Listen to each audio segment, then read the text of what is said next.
D'ailleurs, ce matin, le grand jour pour le Front National qui a tenté de défendre l'anonymat des parrainages. C'est la grande bataille du FN. L'audience s'est déroulée devant les sages de la rue de Montpensier. C'est Louis Alliot, le numéro 2 du parti, qui a défendu la position du FN devant le Conseil constitutionnel qui rendra sa décision mardi. Écoutez-le au micro de Myriam Ankawa. Tout système qui permettra d'éviter les pressions sur les élus locaux sera un bon système. Voilà. Alors nous prenons l'anonymat et nous avons donné notre argumentation. Et c'est surtout aujourd'hui, à l'heure où je vous parle, le plus facile à faire. Il suffit de gommer le dernier alinéa du paragraphe 1er de l'article 3 et c'est terminé, on n'en parle plus. Voilà, c'est une solution qui est donnée au Conseil constitutionnel. Il va y avoir une décision mardi prochain sur l'anonymat ou non des parrainages pour ces candidatures. Ce matin, il y avait audience au Conseil constitutionnel saisie par Marine Le Pen. Nous sommes en direct avec Louis Alliot. Bonjour, merci d'être avec nous. Vous êtes numéro 2 du Front National, avocat. Vous avez présenté les arguments devant le Conseil constitutionnel. Est-ce que vous restez optimiste après votre rencontre avec les membres du Conseil constitutionnel ce matin ? Écoutez, bonjour. Tout d'abord, je ne suis ni optimiste ni pessimiste. Nous avons plaidé notre cause en relevant les incohérences de ce système et en démontrant la perversion qui est aujourd'hui celle de la publication des signatures. Alors depuis 1976, l'anonymat est la règle. Pourquoi on la changerait à 2 mois de la présidentielle ? Et pourquoi on ne la changerait pas alors que tout démontre qu'aujourd'hui des pressions sont exercées sur des élus de la République, que ce système est contraire au principe de secret du vote, que ce système est contraire au principe du pluralisme politique et qu'il n'organise pas dans les meilleures conditions la juste représentation de tous les courants d'opinion. Il faut donc revenir à l'esprit de la Ve République, à ce que voulait le fondateur de la Ve République, qui, pour l'élection présidentielle, souhaitait qu'il n'y ait aucune entrave entre le peuple et les candidats. Si l'anonymat des élus pour leur signature est confirmé, est-ce que vous craignez réellement toujours ne pas avoir les 500 signatures et à combien vous en êtes aujourd'hui au Front National ?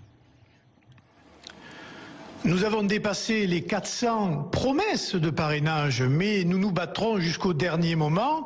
Tant que nous ne déposerons pas la 501e signature sur le bureau du Conseil constitutionnel, eh bien nous continuerons à œuvrer sur le terrain dans toute la France. Mais nous voyons bien que les maires aujourd'hui des petites communes de France savent qu'ils ont entre leurs mains l'expression du pluralisme et que malgré le handicap de cette mauvaise loi, eh bien ils font l'effort. Moi je loue leur courage parce que s'il n'y avait pas les maires aujourd'hui pour défendre la démocratie, il ne faudrait pas compter ni sur M. Hollande, ni sur M. Sarkozy, ni sur l'UMP, ni sur le Parti socialiste. Louis Alliot, vous parlez de pression sur les élus. Pression de qui précisément ? Sous quelle forme ? Écoutez, sous quelle forme? Il y a beaucoup de reportages de vos confrères dans les journaux.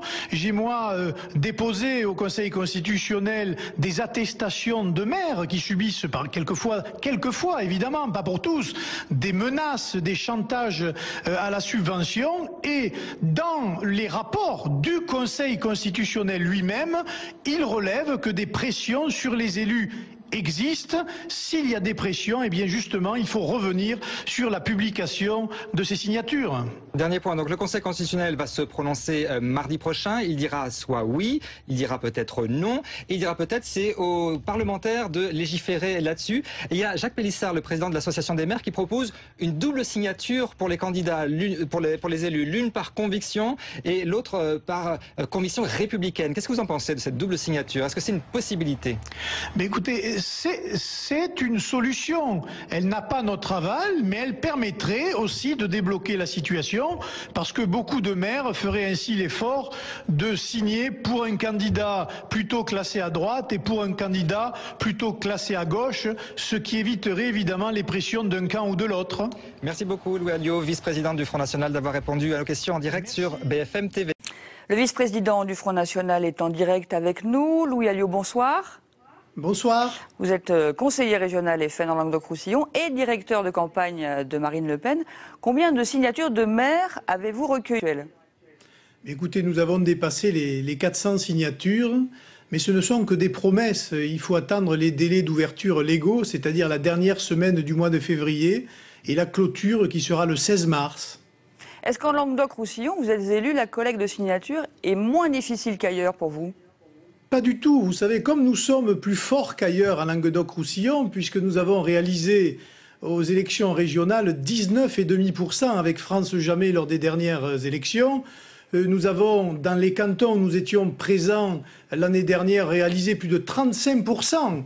Eh bien, les maires sont peu enclins, en tout cas pour l'instant, d'apporter leur signature à Marine Le Pen, mais les choses se détendent sur le terrain.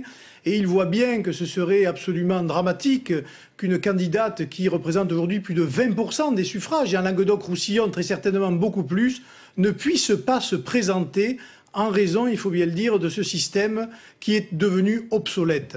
Est-ce que vous comprenez la réticence des maires à signer pour le ou la candidate du FN en général? Non, pas du tout. D'ailleurs, le maire que je salue a bien parlé. Il avait signé pour Arlette Laguillet, il a signé ensuite pour Jean-Marie Le Pen, et il a bien dit que apporter sa signature n'est pas soutenir un candidat. Il est simplement permettre la libre expression des opinions pour l'élection majeure de notre République, et il faut le comprendre comme tel.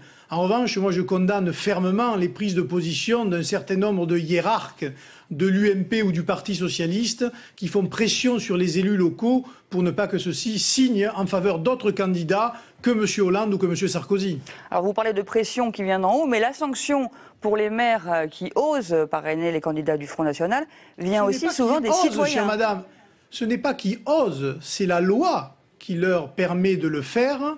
Et ils sont protégés, ce sont des élus de la République, ils n'ont à subir aucune pression, c'est une prérogative personnelle et volontaire, et je les appelle d'ailleurs ce soir, pour ceux qui me regardent, à prendre contact avec nous, parce que en permettant la candidature de Marine Le Pen, ils servent la République et ils servent l'intérêt supérieur du pays. Mais certains, M. Alliot, le payent cher, puisque parfois il y en a dans le Gard où ils ont vu monter une liste contre eux au municipal, alors que ce n'était jamais arrivé dans le village.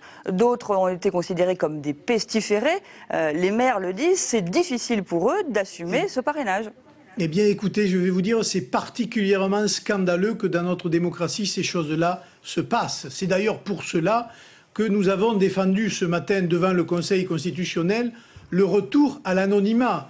Parce que vous avez dit tout à l'heure, et vous avez eu raison, qu'à partir de 1976, il y a eu la publication de ces signatures, mais il faut rappeler aux téléspectateurs que le système originaire, en 1962, au moment de l'élection du président de la République au suffrage universel, nous n'avons plus le temps de revenir là-dessus. Excusez-moi, je vais juste conclure en disant que les sages doivent se prononcer. Le 22 février, on aura donc la réponse mardi prochain. Merci beaucoup. Merci.